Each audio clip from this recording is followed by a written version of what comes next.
नमस्कार दोस्तों, स्वागत है आप सभी का यूपी पुलिस कांस्टेबल एग्जाम के लिए हिंदी की एक और महत्वपूर्ण प्रैक्टिस वीडियो में। ये वीडियो आपके आने वाले एग्जाम के लिए बहुत ही महत्वपूर्ण होने वाली है, इसलिए आप सभी लोग वीडियो में लास्ट तक जुड़े रहें। तो चलिए आज की वीडियो शुरू करते हैं। पहला प्रश्न है, निम्नलिखित वाक्य के खाली स्थान के लिए सही मुहावरा चुनिए। बूढ़ी औरत ने कपड़े मांगे और मालिक ने मना कर दिया, तभी किसी ने कहा। तो इस वाक्य के लिए सही मुहावरा क्या हो जाएगा? इन तिलों में तेल नहीं, कंगाली में आटा गीला, सर सलामत तो पगड़ी हजार, घर की मुर्गी दाल बराबर। तो बूढ़ी औरत ने कपड़े मांगे और मालिक ने मना कर दिया। इस वाक्य का सही मुहावरा होगा, इन तिलों में तेल नहीं। ऑप्शन नंबर ए इसका सही जवाब है। अगला, वाक्य में आए रिक्त स्थान के लिए विकल्पों में से सही शब्द चुनिए। गांव के लोगों को कहते हैं गंवार व्यक्ति, ग्रामीण व्यक्ति, गंवरा व्यक्ति या देहाती व्यक्ति। तो गांव के व्यक्तियों को ग्रामीण व्यक्ति कहा जाता है। 20 का सही जवाब है। अगला, बिल्ली खेल रही है, इस वाक्य में क्रिया किस काल का बोध करा रही है? अपूर्ण वर्तमान का, सामान्य भविष्यत का, अपूर्ण वर्तमान का या सामान्य भूत का। तो इस वाक्य में क्रिया जो कि अपूर्ण वर्तमान का बोध करा रही है, ऑप्शन नंबर ए इसका करेक्ट ऑप्शन हो जाएगा। क्योंकि बिल्ली खेल रही है तो ये तत्कालिक वर्तमान हो जाएगा, यानी कि अपूर्ण वर्तमान हो जाएगा। कि क्रिया जो है वो वर्तमान में चल रही है, वो अपूर्ण वर्तमान होता है। अगला, कंठ महाप्राण घोष व्यंजन वर्ण का उदाहरण कौन सा है? खा, का, डा या हा। तो कंठ महाप्राण घोष व्यंजन वर्ण का उदाहरण इनमें से हा है। ऑप्शन नंबर डी इसका सही जवाब हो जाएगा। जिन वर्णों का उच्चारण कंठ से होता है उन्हें कंठ कहा जाता है। ठीक है। अगला, जिस पंक्ति या जिन पंक्तियों में समानार्थक शब्दों या वाक्यांशों की आवृत्ति हो परंतु अर्थ में अंतर हो तो वहाँ कौन सा अलंकार होता है? छेकानुप्रास, सत्यानुप्रास अलंकार, लाटानुप्रास अलंकार या वृत्यानुप्रास अलंकार। तो इसमें लाटानुप्रास अलंकार हो जाएगा। ऑप्शन नंबर सी इसका करेक्ट ऑप्शन हो जाएगा। जिस पंक्ति या जिन पंक्तियों में समानार्थक शब्दों या वाक्यांशों की आवृत्ति हो परंतु तात्पर्य या अन्वय में भेद हो, यानी कि अर्थ में भेद हो, वहाँ पर लाटा अनुप्रास अलंकार होता है। ठीक है। अगला, जय मन पवन न संचरहि, रवि शशि नहीं पवेश। यह उक्ति किस रचनाकार की है? गोरखनाथ की, बोधा की, स्वयंभू की या फिर सरहपा की। तो ये सरहपा की है। ऑप्शन नंबर डी इसका करेक्ट ऑप्शन हो जाएगा। अगला क्वेश्चन, छठा विश्व हिंदी सम्मेलन कहाँ पर संपन्न हुआ था? तो ध्यान रखेंगे आप सभी लोग, जो छठा विश्व हिंदी सम्मेलन था वो लंदन ब्रिटेन में संपन्न हुआ था 1999 में। तो ऑप्शन नंबर ए इसका सही जवाब हो जाएगा। और 2023 का जो 12वां विश्व हिंदी सम्मेलन है वो कहाँ पर हुआ है? तो फिजी में हुआ है, ये भी ध्यान रखेंगे। अगला, इनमें से कौन सी भाषा भारतीय संविधान की 8वीं अनुसूची में शामिल नहीं है? उर्दू, छत्तीसगढ़ी, नेपाली या तमिल। तो छत्तीसगढ़ी भाषा जो कि संविधान की 22 भाषाओं में शामिल नहीं है। ऑप्शन नंबर 20 का सही जवाब हो जाएगा। अगला, हिंदी में दूसरा ज्ञानपीठ पुरस्कार पाने वाले साहित्यकार कौन है? सुमित्रा नंदन पंत, रामधारी सिंह दिनकर, अज्ञेय या अमृत राय। तो हिंदी में दूसरा ज्ञानपीठ पुरस्कार प्राप्त करने वाले रामधारी सिंह दिनकर हैं। इनको 1966 में दूसरा ज्ञानपीठ पुरस्कार दिया गया था। ठीक है। तो ऑप्शन नंबर 20 का राइट ऑप्शन हो जाएगा। अगला, सर्वज्ञ का विलोम शब्द क्या हो जाएगा? बहुज्ञ, कृतज्ञ, अभिज्ञ या अल्पज्ञ। तो सर्वज्ञ का विलोम शब्द जो कि अल्पज्ञ हो जाएगा। सर्वज्ञ यानी कि सब कुछ जानने वाला और अल्पज्ञ बहुत कम जानने वाला। डी इसका राइट ऑप्शन है। अगला, हमें अनाथ बच्चों की मदद करनी चाहिए, रेखांकित शब्द का विलोम शब्द क्या हो जाएगा? सनाथ, अज्ञ, अपाहिज या जिसका कोई नहीं हो। तो अनाथ का विलोम शब्द यहाँ पर बताना है, तो इसका हो जाएगा सनाथ, ये सही जवाब है। अगला, निम्नलिखित शब्दों में से कौन सा शब्द अनेकार्थी नहीं है? कनक, अनंत, महावीर, हत्या। तो इनमें से अनेकार्थी शब्द जो कि हत्या नहीं है। ऑप्शन नंबर डी इसका करेक्ट ऑप्शन हो जाएगा। हत्या का कोई अन्य अर्थ नहीं है, जबकि कनक, अनंत और महावीर इनके और भी अर्थ हैं, तो ये अनेकार्थी शब्द हो जाएंगे सिवाय हत्या को छोड़कर। अगला, जिनका संबंध अध्यात्म से हो उनके लिए एक शब्द क्या हो जाएगा? तो जिनका संबंध अध्यात्म से हो इनके लिए एक शब्द हो जाएगा आध्यात्मिक। ऑप्शन नंबर ए इसका सही जवाब हो जाएगा। अगला, हृदय में मूल रूप से विद्यमान रहने वाले भावों को क्या संज्ञा दी जाती है? अनुभाव, विभाव, स्थायी भाव या फिर संचारी भाव। तो हृदय में मूल रूप से विद्यमान रहने वाले भावों को स्थायी भाव की संज्ञा दी जाती है। ऑप्शन नंबर सी इसका करेक्ट ऑप्शन हो जाएगा। इनकी संख्या 9 होती है, ये भी ध्यान रखेंगे। कौन सा जोड़ा समरूपी भिन्नार्थक है? अवधि, अवधि, अनुचर, नौकर, आदि, अंत, अभिनय या नाटक। तो इसका सही जवाब हो जाएगा। इसमें पूछा है कि कौन सा जोड़ा समरूपी भिन्नार्थक है, तो अवधि, अवधि हो जाएगा। ऑप्शन नंबर ए इसका करेक्ट ऑप्शन हो जाएगा, क्योंकि जो अवधि होता है इसका अर्थ होता है समय और अवधि का अर्थ होता है अवधि, जो कि एक बोली है, तो ये अलग अलग है।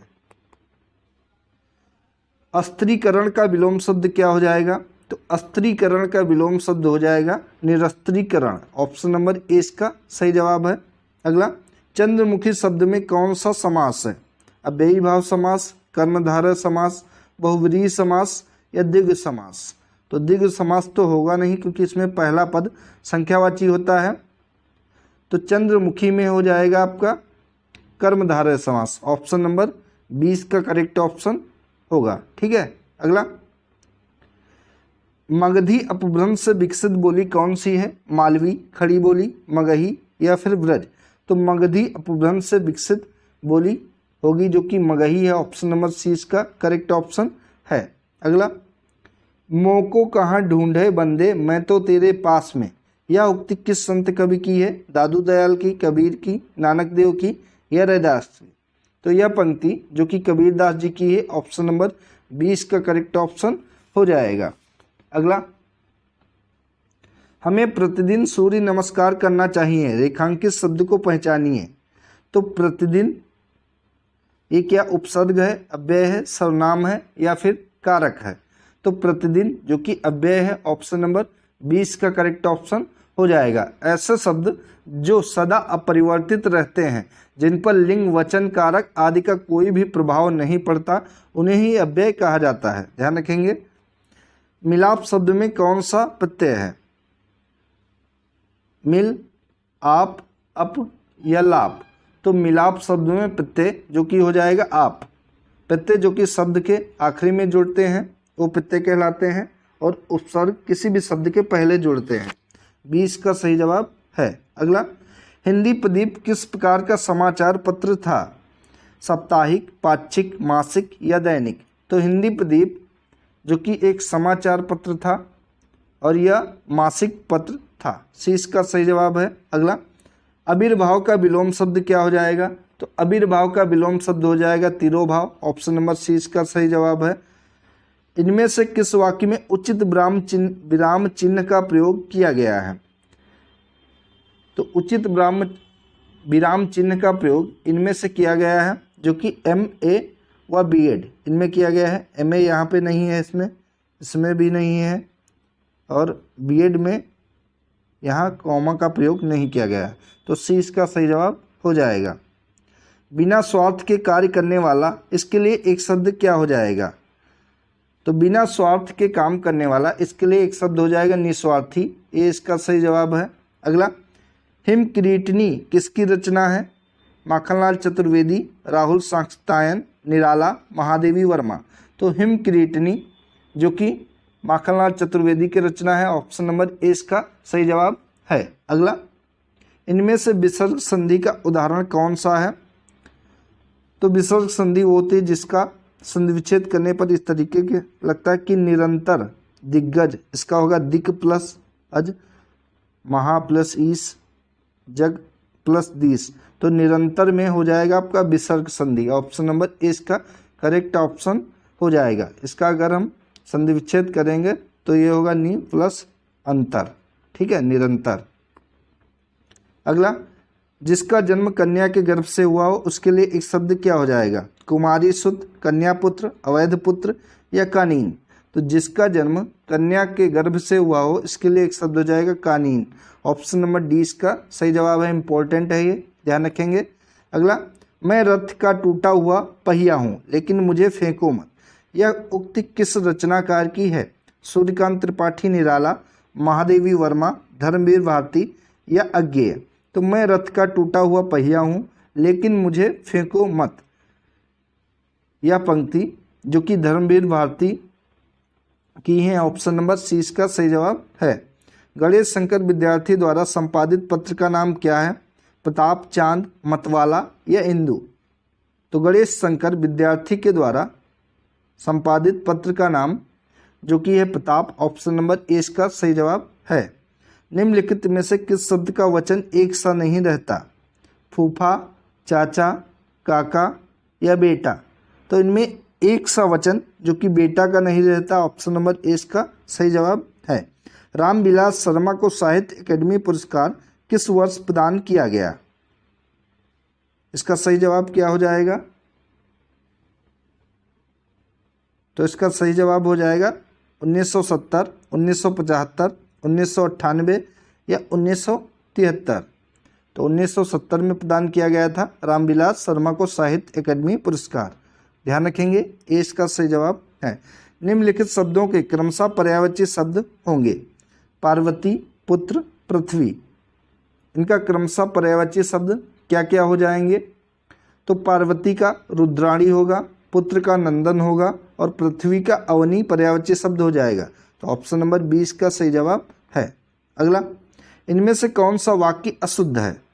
तुम्हारा कुछ नहीं हो सकता, तुम्हें मैं अब नहीं समझा सकता, तुमको मैं कैसे समझाऊं, तुमसे बात करना ही व्यर्थ है।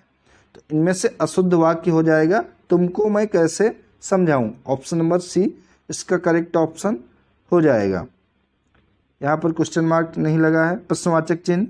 अगला, अनुच्छेद पढ़कर दिए गए सवालों के सही जवाब चुनिए। तो सबसे पहले ध्यानपूर्वक अनुच्छेद जो पैराग्राफ दिया गया है उसको पढ़ना है, उसके बाद इसके अनुसार गद्यांश के अनुसार ही नीचे प्रश्नों के उत्तर देने हैं।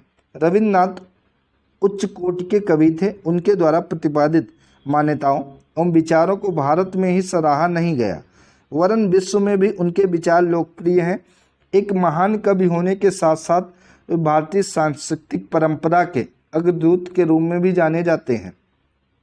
रविन्द्रनाथ सांस्कृतिक स्वर के रूप में पूर्व और पश्चिम के समन्वय पर बल देते हैं, परंतु पश्चिमी विज्ञान को स्वीकार करते हुए भी उन्होंने उसके भौतिक प्रगतिशीलता के आदर्श को नहीं अपनाया है। वे समन्वय साधना का उत्कृष्टतम रूप भारतवर्ष की राष्ट्रीयता में देखते हैं। यह राष्ट्रीयता काल प्रवाह में बहकर आई असंख्य जातियों प्रजातियों के हार्दिक आदान प्रदान, सहयोग और समन्वय के रूप में प्रतिफलित है। उनकी राष्ट्रीयता की कल्पना पश्चिम की शोषणशील एकांगी राष्ट्र चेतना से भिन्न है, जो उपनिवेशों का निर्माण कर राष्ट्रीय जीवन मान की अभिवृद्धि को ही एकमात्र सत्य जानती है। वस्तुतः भारतवर्ष की राष्ट्रीयता मानवता ही है और इसलिए अंतर्राष्ट्रीय चेतना से उसका किंचित मात्र भी विरोध नहीं है। भारत का राष्ट्र धर्म मानवता की पुकार बनकर ही अपने आत्मधर्म को चरितार्थ कर सकता है। तो इसके अनुसार अब नीचे प्रश्नों के उत्तर देने हैं। पहला प्रश्न है, भारतीय राष्ट्रीयता को पर्याय कहा जा सकता है? तो भारतीय राष्ट्रीयता को जो कि मानवीयता का पर्याय कहा जा सकता है, डी इसका सही जवाब हो जाएगा। अगला, पश्चिमी राष्ट्र चेतना को इसलिए एकांगी कहा गया है क्योंकि वह राष्ट्रीय जीवन मान की वृद्धि पर बल देती है, उपनिवेशवाद को बढ़ावा देती है, शोषण में विश्वास रखती है या पारस्परिक आदान प्रदान को महत्व देती है। तो पश्चिमी राष्ट्र चेतना को इसलिए एकांगी कहा गया है क्योंकि वह राष्ट्रीय जीवन मान की वृद्धि पर बल देती है। ये इसका सही जवाब है। अगला क्वेश्चन, भारतीय राष्ट्रीयता अंतर्राष्ट्रीय चेतना की अविरोधी है क्योंकि वह सहयोग और सौहार्द पर आधारित है, मानवता की समानार्थी है, पश्चिमी विज्ञान को स्वीकृत देती है या सांस्कृतिक तत्वों पर बल देती है। तो भारतीय राष्ट्रीयता अंतर्राष्ट्रीय चेतना की अविरोधी है क्योंकि वह मानवता की समानार्थी है। ऑप्शन नंबर 20 का सही जवाब हो जाएगा। तो दोस्तों, ये था आज का महत्वपूर्ण प्रैक्टिस वीडियो। दोस्तों वीडियो अगर आप सभी को अच्छी लगी तो वीडियो को लाइक करें, शेयर करें और चैनल को सब्सक्राइब करें। धन्यवाद दोस्तों।